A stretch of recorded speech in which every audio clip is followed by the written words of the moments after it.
Somewhere along the serpentine, mist-choked banks of Louisiana's Bayou Teche, there once stood a monument to both grand ambition and unspeakable darkness. Today, if you were to search the official maps or the state's agricultural registries, you would find a void where a thriving estate should be. In 1859, the records of the Bell Ombre plantation were systematically and deliberately purged from existence. The ledgers were fed to the flames, the local witnesses were intimidated into a lifelong silence, and the physical structures were eventually reclaimed by the encroaching swamp. Yet, history has a way of leaving scars that no fire can fully cauterize. In the deep, dust-laden vaults of the New Orleans court archives, fragments remain, cryptic mentions of a murder trial that was abruptly dismissed under a shroud of judicial secrecy, and transcripts that were sealed by an executive order that has never been rescinded. Most chilling of all are the parish burial registries from that era, which note a staggering 71 graves dug within a single week on a single property. Despite the impossibility of such a concentrated tragedy, every death was officially recorded as resulting from natural causes.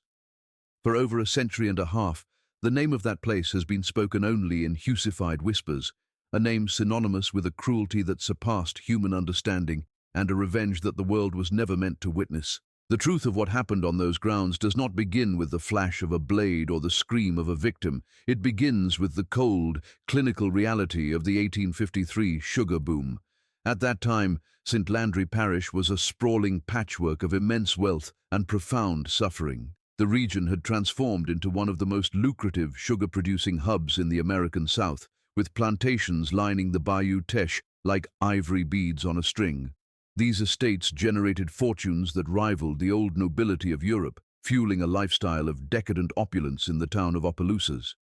Serving as the parish seat, Opelousas was a bustling center of 3,000 souls, a volatile mix of wealthy planters, opportunistic merchants, and the thousands of enslaved people whose forced labor served as the engine of this prosperity. In this environment, where human life was often measured in hogsheads of sugar, one man stood out among the elite.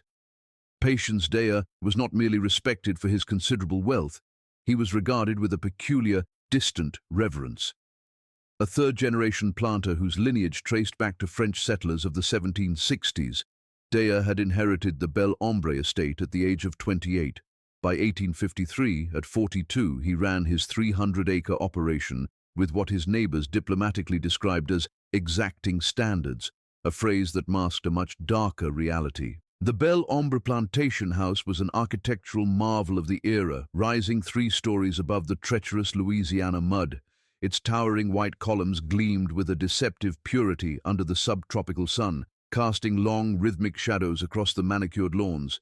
73 enslaved individuals worked the property, distributed across the emerald cane fields, the thunderous sugar mill, and the various outbuildings that comprised the intricate machinery of plantation life. On the surface, the estate was a model of efficiency, producing nearly 200 hogsheads of sugar annually, enough to cement Teche's status among the parish's ruling class. However, the grandeur of the big house harbored secrets that even the most callous of his fellow planters would have found unsettling. Patience Teche himself was an imposing figure, tall and lean with angular, aristocratic features that suggested a man of high breeding and iron discipline. He favored impeccably tailored dark suits even in the stifling, humid heat of the bayou, and maintained a neat, pointed beard in the contemporary French style.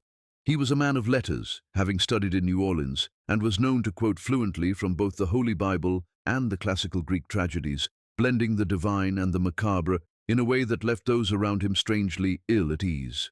Despite his scholarly veneer and religious devotion, he never missed a Sunday service at St. Landry Catholic Church, sitting in a family pew that had been in his name since 1791. Teche was a man increasingly isolated by his own nature. His wife, Claudette, had passed away in childbirth 7 years earlier, taking their infant son with her to the grave. Since that tragedy, Teche had lived as a solitary figure in the sprawling heights of the big house. Neighbors began to notice a disturbing pattern. The domestic staff, the house servants who attended to his personal needs, rarely lasted more than a few months.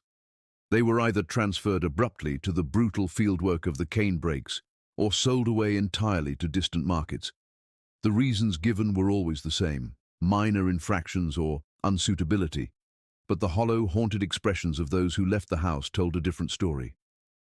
As the spring of 1853 arrived, a heavy, expectant tension hung over Bell Ombre, as if the land itself was waiting for the arrival of something that would finally tip the balance. The air was thick with the scent of blooming jasmine and the rot of the swamp, a duality that perfectly mirrored the life of Patience Dea. In March of that year, the arrival of a notorious slave trader named Rufus Gaines would set the final gears of tragedy in motion.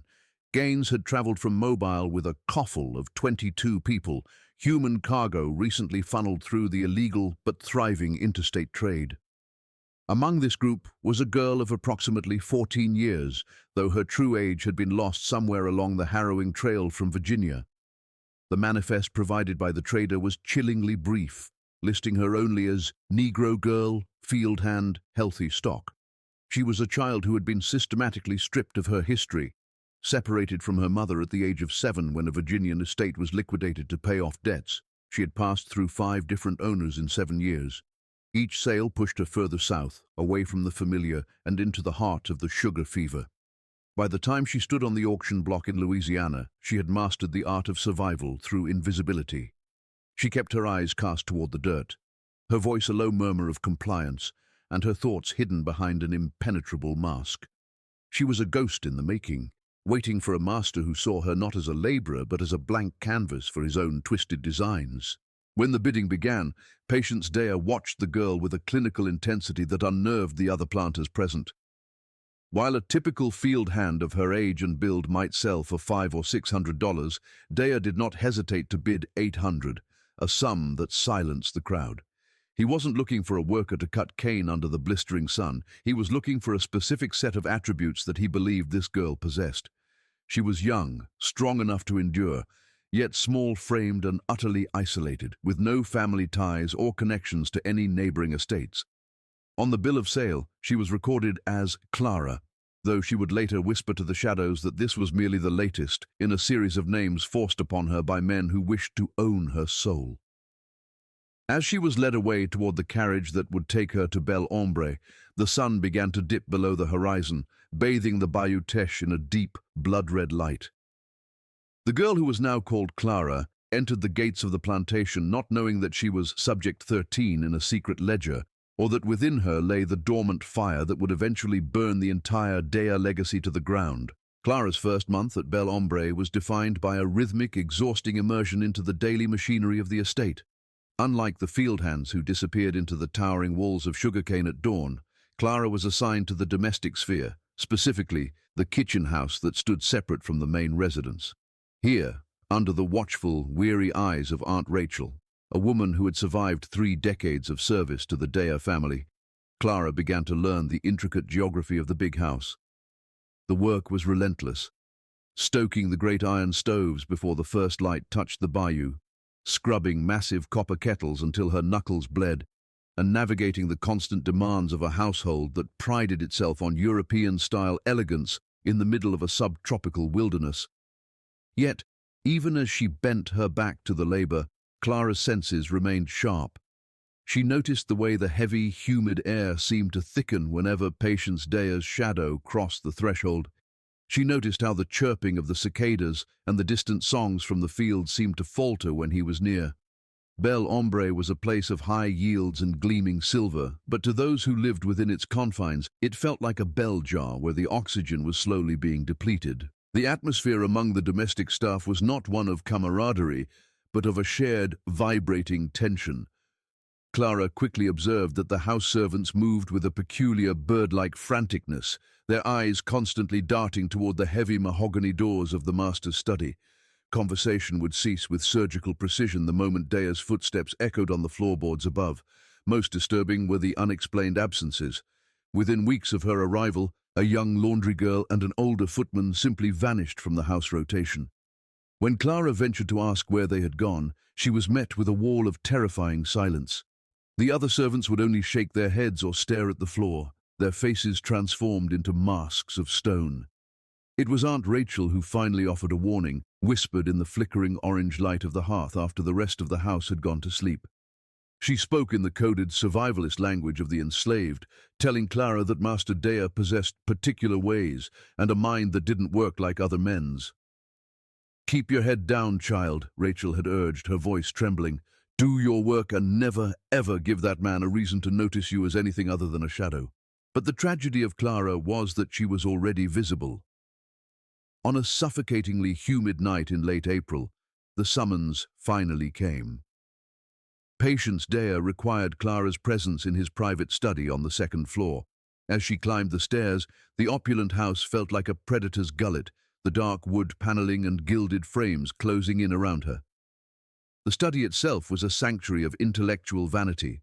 It smelled of expensive Virginia tobacco, aged bourbon, and the dry, musty scent of old leather bindings. Dea sat behind a massive desk carved from imported mahogany, the yellow glow of oil lamps casting long, wavering shadows that made the room feel as though it were underwater. He didn't look up immediately, allowing the silence to stretch until the sound of Clara's own heartbeat felt like a drum. When he finally spoke, his voice was not the roar of an overseer, but the calm, terrifyingly level tone of a scholar. "You can read, can't you?" he asked, his eyes remaining fixed on a ledger. It was a question that carried the weight of a death sentence, as literacy among the enslaved was a crime punishable by extreme violence in the state of Louisiana. Clara felt the cold prickle of terror move down her spine, but she maintained her practiced posture of submission, her eyes fixed on the intricate patterns of the Persian rug. "No, sir," she whispered, her voice a fragile lie. Dea finally looked up, his angular features sharp and predatory in the lamplight. "Don't lie to me, girl," he said, his voice dropping an octave. "I saw you in the dining room yesterday. I had left the New Orleans Picayune on the sideboard. Your eyes weren't just glancing at the paper. They were moving across the lines, tracking the words with the fluency of a student." The silence that followed was heavy with the threat of the lash. Clara's mind raced through her limited options, calculating the cost of her secret. She had been taught by the young daughter of her first master in Virginia, a forbidden kindness that had become a hidden lifeline through years of misery. Realizing that Dea was a man who took pleasure in the exposure of secrets, she finally looked up, her voice barely audible. "Some, sir," she admitted. "I know some letters." Dea leaned back, steepling his long, pale fingers, a faint, chilling smile touching his lips. "Interesting," he murmured. "Very interesting indeed." From that night forward, the rhythm of Clara's life at Bell Ombre was shattered. Her duties shifted away from the kitchen and the common areas of the house, drawing her deeper into the master's private orbit. She was tasked with organizing his sprawling correspondence, dusting the thousands of volumes in his library, and maintaining the order of his private chambers, spaces where no other servant was permitted to linger. To the outside world, this might have looked like a promotion, a move from the grueling labor of the scullery to the clean work of the house. But Aunt Rachel knew better. She watched Clara's frequent trips to the second floor with a look of profound mourning. The work was physically lighter, but the psychological cost began to manifest almost immediately. Dea began to treat Clara not as a servant, but as a project, a subject for his own dark curiosities. He would force her to read aloud from his favorite texts, often choosing passages from the Old Testament concerning the divine right of masters and the necessity of absolute submission, his eyes never leaving her face as she stumbled through the difficult prose. The lessons in the study grew increasingly bizarre and sinister. Dea would dictate long, nonsensical passages of scripture and make Clara copy them hundreds of times, his critical eyes searching for the slightest tremor in her penmanship. He began to introduce small, incremental punishments for perceived errors, a denied meal for a misspelled word, or hours of forced wakefulness for a lapse in attention. He would quiz her on the complex hierarchies of the classical world, and when she failed to grasp a nuance, he would apply physical pressures that left no bruises but caused deep, aching pain, the twisting of a finger, the application of cold steel to the back of the neck. "You are being corrected," he would tell her in that same conversational, academic tone. "This is the process of refinement. You are the clay, Clara, and I am the hand that gives you form." As May turned to June, The girl who had arrived as healthy stock began to wither from the inside out, realizing with a growing, cold horror that she was trapped in a private laboratory of the soul, where the only exit was total obliteration. As the heat of June descended upon St. Landry Parish like a heavy, sodden blanket, the psychological landscape of Bell Ombre grew increasingly claustrophobic. Clara's existence was now almost entirely confined to the second floor of the big house, a gilded cage where the sunlight filtered through heavy velvet curtains in dusty, golden shafts. It was during a particularly stifling afternoon, while Patience Dea was away inspecting the drainage ditches in the back acreage, that Clara made the discovery that would forever alter her perception of her master. While dusting the lower shelves of his private library, she stumbled upon a series of leather-bound journals hidden behind a false front of Greek philosophy texts. Expecting to find business ledgers or perhaps personal poetry, she opened the most recent volume. What she found was a meticulous, clinical record of human suffering. In Dea's elegant, flowing script, he had documented years of experiments in behavioral modification and the limits of the human will.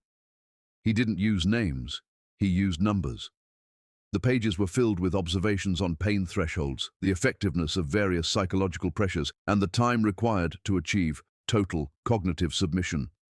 With a jolt of ice-water terror, Clara realized she was not an anomaly. She was simply the latest entry in a long-running study of domestic absolute power. The journals revealed a history of Bell Ombre that the surrounding parish could never have imagined. Through the clinical descriptions, Clara pieced together the fates of those who had preceded her, the servants who had disappeared or been sold away. Subject 7 had been a young man who lasted 3 months before his spirit shattered so completely he became unfit for complex tasks and was transferred to the field. Subject 9 had shown promising initial compliance, but was ultimately discarded when he developed a persistent tremor. Most harrowing were the notes on Subject 12, the girl who had occupied the house just months before Clara's arrival. Dea's entries regarding her were cold and detached, describing a series of regrettable but necessary interventions that had ended when she was found in the Bayou. Dea's only reflection on her death was a note on how to better manage the despair reflex in future subjects. Then she saw it, the heading for the newest section of the journal. It was marked Subject 13. Below it was a detailed list of her own traits, her age, her health, her secret literacy, and a plan for the systematic deconstruction of her identity. She wasn't a human being to him, she was a variable in a dark, private science. The methodology of Patience Dea was as sophisticated as it was cruel. He understood that breaking a person required more than just physical pain. It required the total erosion of the boundary between reality and nightmare. He began to employ a system of calculated disorientation. He would force Clara to stay awake for 48 hours, requiring her to read aloud until her voice was a rasp, then suddenly reward her with a lavish meal she was too exhausted to eat. He would alternate between moments of chilling intellectual intimacy, discussing the nuances of Latin grammar, and sudden, sharp acts of physical degradation. He used the very things that made her human, like her memory and her intelligence, as weapons against her. He would give her impossible tasks, such as transcribing a text in a language she didn't know, then punish her failure with hours of standing motionless in a darkened corner of the study. Through it all, he maintained a facade of calm, fatherly concern, telling her that these were lessons in the divine order. He wanted her to believe that her suffering was not only inevitable, but righteous, that he was the only source of truth in her world. What made the situation even more surreal was the contrast between the horror inside the big house and the respectable image Dea maintained in the community. On Sundays, Clara would watch from the upstairs window as he climbed into his polished carriage, dressed in his finest black broadcloth, to attend services at St. Landry Catholic Church. He was a man who served on local committees, who discussed the rising price of sugar with the fervor of a true capitalist, and who was known for his refined taste in literature and wine. He hosted dinner parties where the finest silver was polished to a mirror finish, and where the sounds of laughter and violin music drifted out over the lawns. The other planters saw a grieving widower who had turned to scholarly pursuits to dull the pain of his loss. They saw a model of southern aristocracy, unaware that beneath the polished floorboards of his study, lay a growing collection of journals that detailed the systematic destruction of human souls. This duality was the ultimate isolation for Clara. She knew that if she ran to the neighbors and told the truth, they would see only a difficult servant slandering a pillar of society. The only person who truly saw the change in Clara was Aunt Rachel.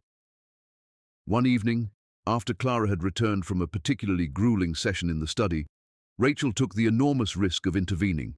She approached the plantation's white overseer, a man named Dalton who was known for his pragmatism and his indifference to anything that didn't involve the harvest. In the careful, guarded language she had mastered over decades, Rachel suggested that the new girl was being worked to a point of physical collapse and that she might be more useful back in the kitchen. She hoped that Dalton's concern for the estate's assets would outweigh his loyalty to Daya's whims. But Dalton was a man who knew which side of the bread was buttered. He didn't see a girl in distress. He saw an opportunity to demonstrate his absolute loyalty to the master. He reported the conversation directly to Patience Daya that same night. The fallout was swift and brutal. Aunt Rachel was sent to the punishment shed behind the sugar mill for 3 days. When she emerged, her back was a map of fresh scars, and the light of defiance in her eyes had been replaced by a hollow, flickering fear. She never spoke of helping Clara again, and the two women were forced to communicate only through glances of shared, helpless grief. By late August, the psychological pressure reached a breaking point, but the result was not what Daya had predicted in his journals. Instead of the total cognitive submission he sought, a new, harder substance began to crystallize within Clara. The fear that had once paralyzed her didn't vanish. It simply changed state, turning into a cold, diamond-hard calculation. She realized that she was a ghost in the making, and if she was to die at Bell Ombre, she would not go as a subject. She began to study Daya with the same clinical intensity he applied to her. She noted the way his hand shook slightly when he had consumed too much bourbon on Wednesday nights. She memorized the heavy, rhythmic click of his pocket watch, using it to time his movements. She learned which floorboards in the hallway groaned and which remained silent. Most importantly, she began to pay attention to the tools of his world, the heavy brass candlesticks, the sharp letter openers, the keys that hung from his belt. Behind her mask of broken compliance, a plan was beginning to take root. A plan that didn't involve escape, for she knew the patrols would catch her. It was a plan for a final, irrevocable accounting. The arrival of October brought a deceptive coolness to the Louisiana air, a brief reprieve from the suffocating humidity of summer, but at Bell Ombre, it signaled the beginning of the most grueling period of the agricultural year. This was the grinding season, a time when the towering walls of sugarcane reached their peak maturity and the entire plantation transformed into a 24-hour industrial machine. The rhythmic thud of the sugar mill's machinery began to echo across the bayou, and the sky turned a bruised purple from the smoke of burning cane fields, a necessary process to clear away the razor-sharp leaves before the harvest. For the enslaved population, it was a season of near-total exhaustion, where the lines between day and night blurred into a continuous cycle of cutting, hauling, and boiling. Yet, amidst this frantic activity, Patience Daya's demeanor underwent a chilling shift. He became uncharacteristically jovial, often heard humming to himself as he paced the second-floor hallway. To a casual observer, it might have seemed like the excitement of a profitable harvest, but Clara recognized the look in his eyes. It was the satisfaction of a man who had finished a difficult book and was ready to close the cover. The true nature of Daya's good mood was revealed to Clara on a Tuesday afternoon as she was polishing the silver in the dining room. Through the heavy oak doors, she overheard a conversation between Daya and his overseer, Dalton. They were discussing the logistics of the harvest when Daya's voice dropped into a more confidential register. "Gaines will be returning on the 20th, he said, the words cutting through the air like a blade. "He's found a buyer in the sugar parishes south of New Orleans. They aren't particularly concerned with the girl's refinement, but they require her to be delivered in working condition. Ensure she is prepared for transport. After the 20th, she becomes someone else's problem." The sugar parishes was a phrase that functioned as a death sentence in the vernacular of the enslaved.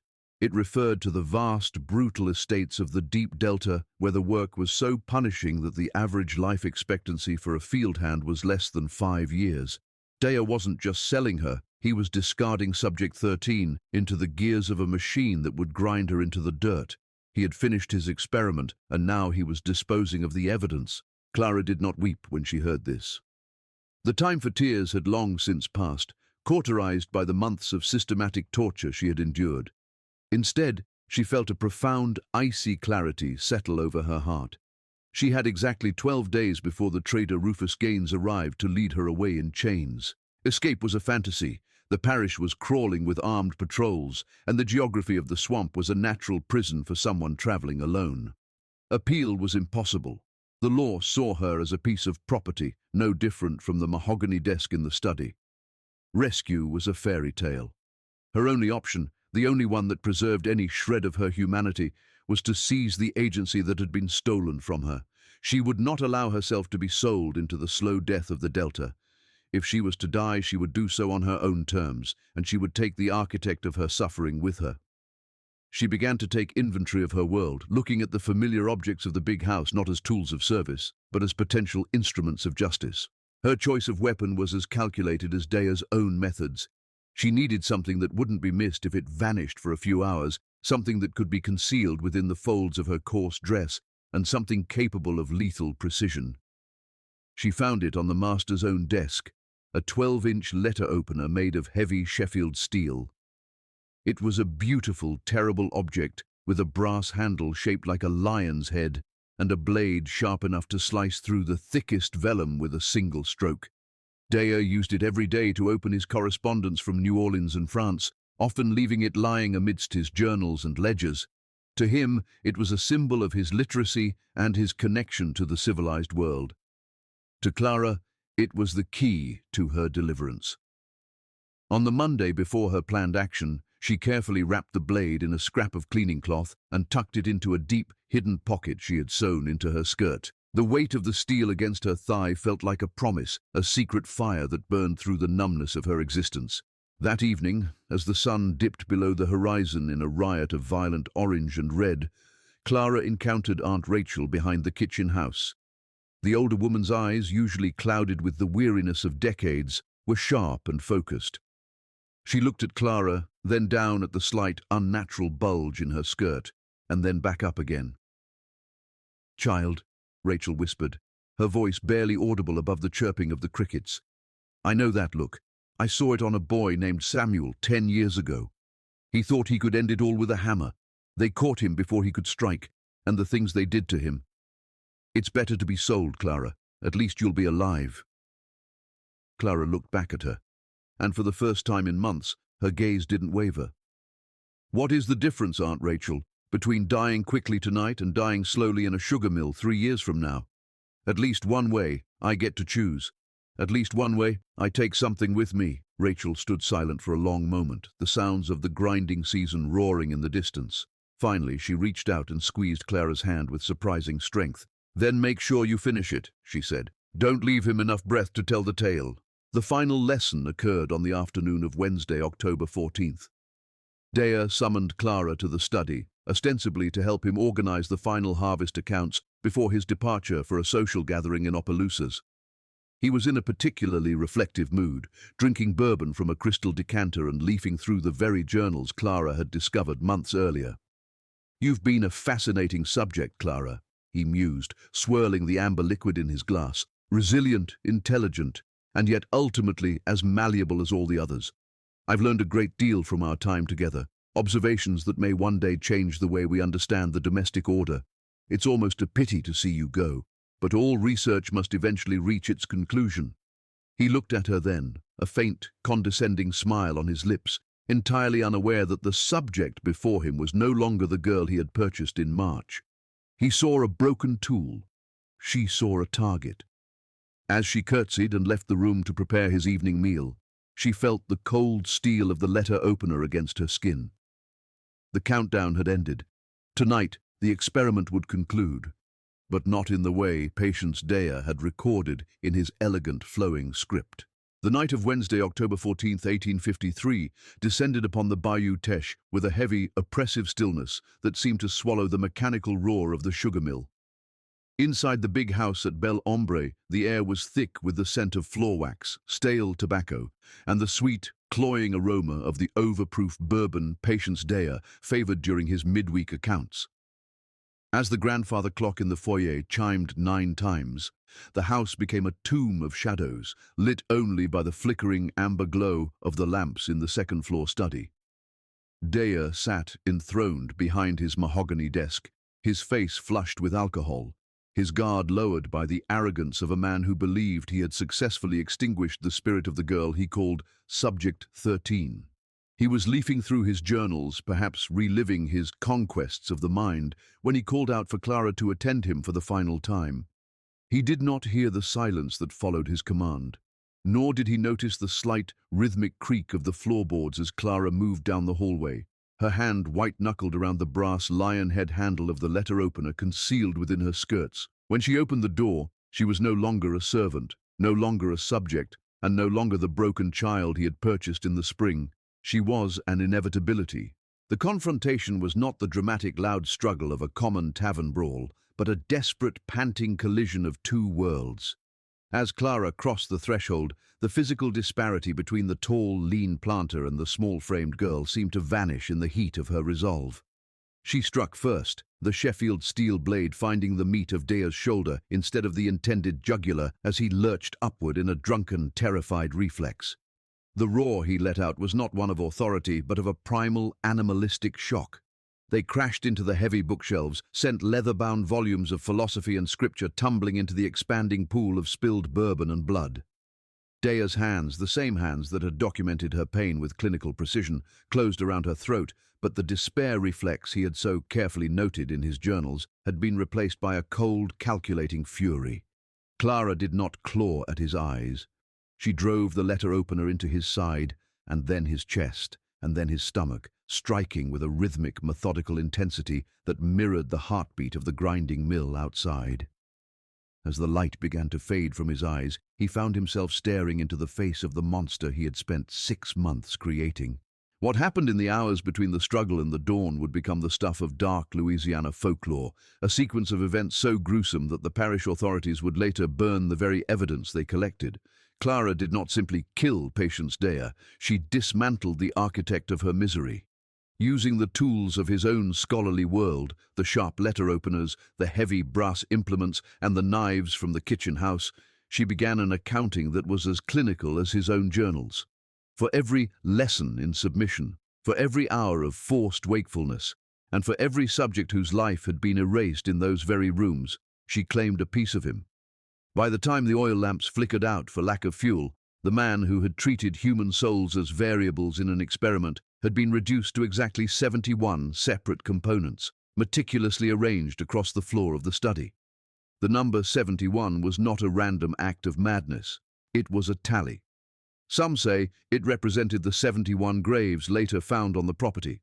Others believe it marked the number of victims Dea had disposed of over his decade of darkness. Regardless of the meaning, the act was a symbolic reversal. The scientist had become the specimen. As the first grey light of morning filtered through the Bayou mist, the residents of the slave quarters watched in a stunned, holy silence as a figure emerged from the front doors of the big house. It was Clara, her dress so saturated with blood it had turned a deep, stiff crimson, her face a mask of exhaustion that bordered on the divine. She didn't run for the swamps, nor did she seek the shelter of the woods. She walked with a slow, measured gait down the main gravel drive, past the towering stalks of sugarcane that had fueled Dea's fortune, until she reached the main road leading to Opelousas. When the parish patrol finally intercepted her 3 hours later, they found her standing motionless, the letter opener still gripped in her hand, staring into the rising sun. She did not resist. She did not plead. When the sheriff asked her why she had committed such an atrocity, she spoke in a voice that was eerily calm, devoid of the tremor of the victim. "He wanted to know the limits of the human will," she reportedly said. "I have simply provided him with the final data point." From that moment on, the girl who had been stripped of her name became a ghost in the machinery of Louisiana law. The legal aftermath of the Bell Ombre massacre was a masterclass in institutional erasure. Judge Broussard and the parish elite were faced with a paradox. To execute Clara publicly would be to turn her into a martyr and risk a general uprising among the enslaved population, who had already begun to gather in the swamps in a silent, terrifying vigil. Conversely, to let her live was to admit the system's failure to protect the master class. The solution was the total liquidation of the event. The trial was held behind closed doors, the transcripts were immediately sealed under an executive order, and Clara herself vanished into the black sites of the 19th century penal system.